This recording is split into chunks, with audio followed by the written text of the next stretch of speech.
For the owners of busy farms in Vancouver, Washington, farming is more than a full-time job. This is a lifestyle. Yes, absolutely. Joe Zimmerman's family has owned the 105-acre farm for a long time. In 1872, my great-great-grandparents came here and settled. Well, I'm kind of the owner of the place. It means heritage to me. All my family has worked and worked to put this together and to build what's here, and there's a lot of history behind what's here, you know. They grow fresh fruits and vegetables and sell them out of this year-round farm store. So really it's about, like I said, being able to keep our doors open and being able to please those customers. Which is becoming harder to do. We really feel a connection to this community, to the people of this community, you know. I thought at my age that I would be pretty well set and, you know, I'd be in good, you know, kind of the happy golden years kind of thing. And boy, it sure hasn't worked out that way for us. So we're getting hit from all sides. The farm has 145 employees, each earning minimum wage. In Washington, that's about $16 an hour, among the highest in the country. It's tremendous. It's tremendous. And the farm relies on immigrants for much of the field work. Most of them have continued to come and go to Mexico and the Portland area for the last, let's say, 15 to 20 years. President Donald Trump's recent executive orders cracking down on immigration and increasing deportations has Joe and his family looking at potential long-term impacts to the farm.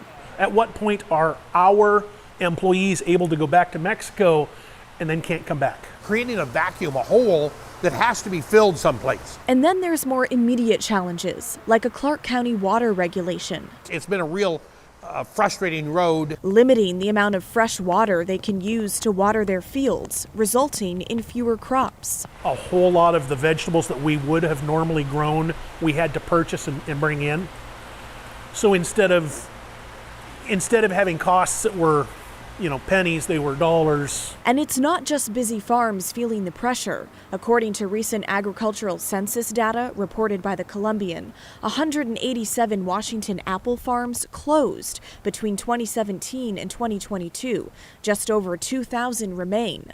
Here's Michael Shadler, the head of the State Apple Commission. For small farmers, it's been especially hard. I mean, basically what's been going on for the last 4 or 5 years, we've been in one of the most difficult operating environments for Washington farmers and for Washington apple farmers in living memory. For Washington apple farms, which produce 6.5 billion pounds of apples each year, oversupply paired with skyrocketing production costs are putting small farms out of business. We'll see what it looks like on the other side, but if we turn the corner soon enough, hopefully we can get some of those small growers to stay in the industry. The Washington legislature, in my estimation, they have got to step up and they've got to take and put some measures in place. There are a lot of economic challenges to being a small farmer in Washington State. Washington State Representative Adam Birnbaum, a Democrat from the Olympic Peninsula, is sponsoring several bills this legislative session aimed at strengthening the agricultural industry. They include grants to help small farms get organic certifications and making it easier for senior citizens to access local produce. We can do a lot more, and I think that the challenge in this year is going to be to try and find places where we can protect the small farming infrastructure that's already in place, and hopefully expand a few programs to make it a little bit easier for folks. It's this thing of, at what point do people finally say, I've had enough? You know, I have all of these agencies that want a little piece of flesh, you know, and at what point do you just bleed to death because you don't have enough flesh to give? You know, that's it. Yeah. Now, as of today, both of those bills sponsored by Representative Adam Birnbaum have been introduced to the House and are now in committee. Now, while we're talking about the farming industry and with the cold weather on the way, I wanted to see if the potential for freezing temps and snow was adding yet another layer of stress to the busy farm operations. Here's what Joe told me today. Generally, snow's not going to be a problem. If we had snow in, say, May, that would be problematic because we're getting into our planting season. But as long as it's before, say, 1st or mid-April, it should be fine. We don't have any plants in the ground right now that wouldn't be able to push through it.